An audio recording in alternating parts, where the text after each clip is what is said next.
আজকে আবার বানাবো ডিমের কারি। একটু অন্যরকমভাবে বানাবো, ভাবলাম তোমাদের সাথেও শেয়ার করব। প্রথমে আমি কারিটা বানিয়ে নেব। কড়াইটা এইভাবে দিয়ে রেখেছি, কিন্তু গ্যাস এখনো জ্বলায় নাই আমি। ননস্টিকের কড়াইতে এই আইটেমটা খুবই বেশি ভালো হয়। প্রথমে আমি নিয়ে নেব একটা মিক্সির বাটি। মিক্সির বাটিটাতে আমি দিয়ে দেবো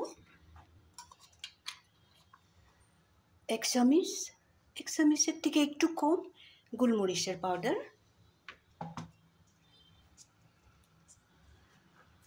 সামান্য পরিমাণে জিরা পাউডার,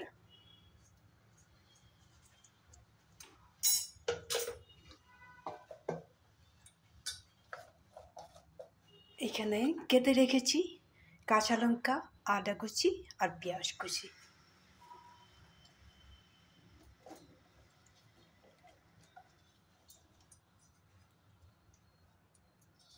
সবগুলো মশলা একসাথেই দিয়ে দেবো, শুধু লবণটাই দিব না এখানে।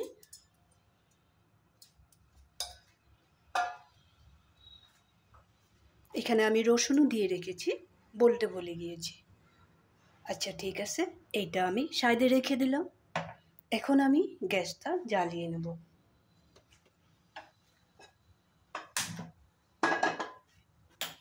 এইদিকে আমি রেখেছি 3টা ডিম, একটু হলদি পাউডার আর কাশ্মীরি লঙ্কার পাউডার দিয়ে খুব সুন্দর করে মেখে রেখে দিয়েছি।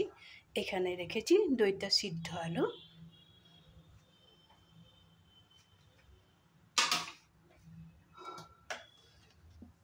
আমি সাদা তেল দিয়েই রান্না করব। এখানে দিয়ে দেব সাদা তেল।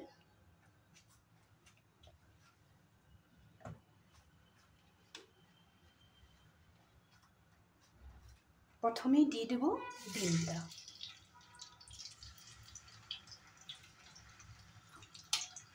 সাথে সাথে আলুটাও একটু ভেজে তুলে রাখবো।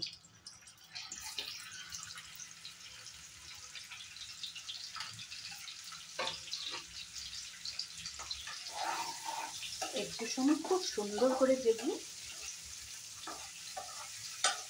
তুলে রেখে দেবো। আর এই ফাঁকে আমি মিক্সিতে যে মশলাটা দিয়েছিলাম এটাকে আমি রেডি করে নেব। আলু আর ডিমটা খুব সুন্দর করে ফ্রাই করে নিলাম। এখন আমি আলু আর ডিমটা তুলে রাখবো।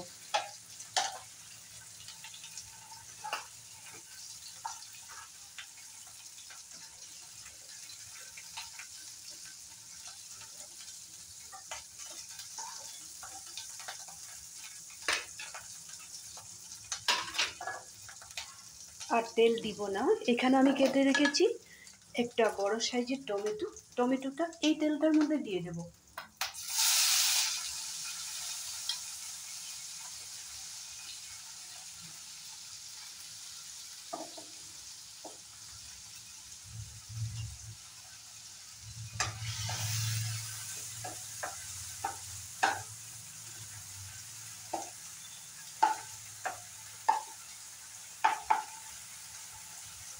টমেটোটা এইভাবে ফ্রাই করব যাতে টমেটোটা একদম গলে যায়।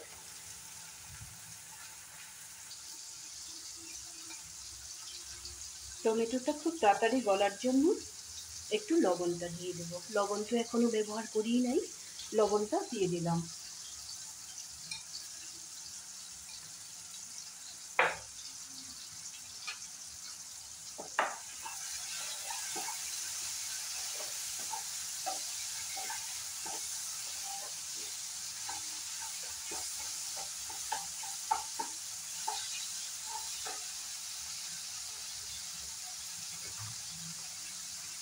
আমি যে মিক্সির বাটিতে যে মশলাটা বানিয়ে রেখেছিলাম এই মশলাটা এখানে অ্যাড করে দেব।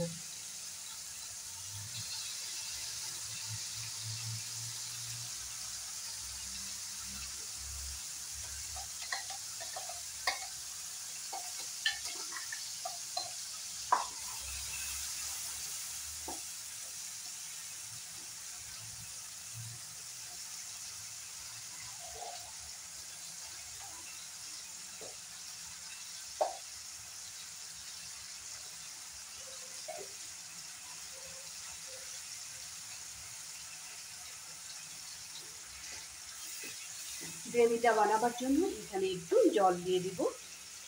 খুব বেশি একটা জল ব্যবহার করব না, মিক্সির বাটিটা দিয়ে একটু জল দিয়ে দিলাম। এখানে আমি হলদি পাউডারটাও এখনো দিয়ে দিই।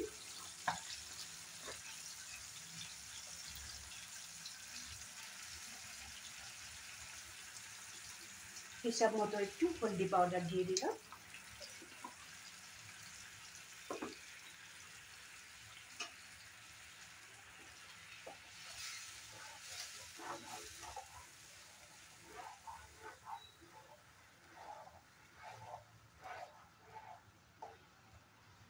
এক মিনিটের মতো গ্রেভিটা রান্না করে নেব। এখন ভেজে রাখা আলু আর ডিমটা এখানে দিয়ে দেব।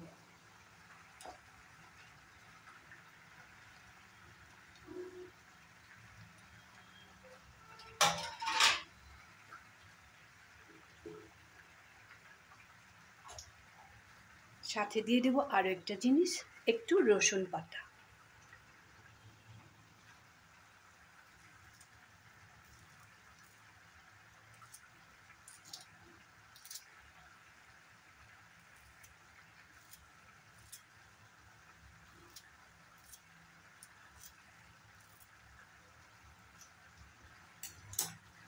এইভাবে আরও একটু সময় রান্না করে নেব, যাতে ডিমের মধ্যে আর আলুর মধ্যে খুব সুন্দর করে মশলাটা ঢুকে যায়।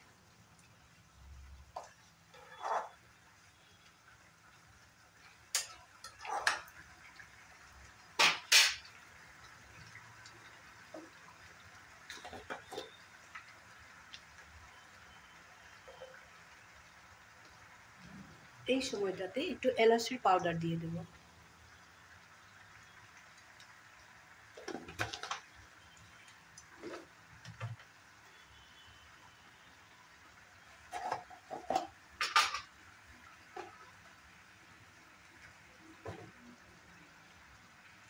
একটু কসুরি মেথি পাতা এখানে দিয়ে দেব।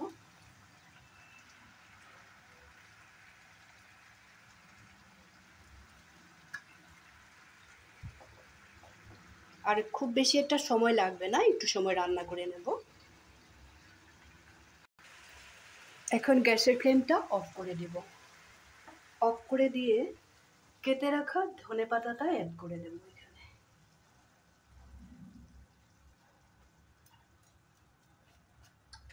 দিয়ে আমি অন্য একটা পাত্রে নামিয়ে নেব।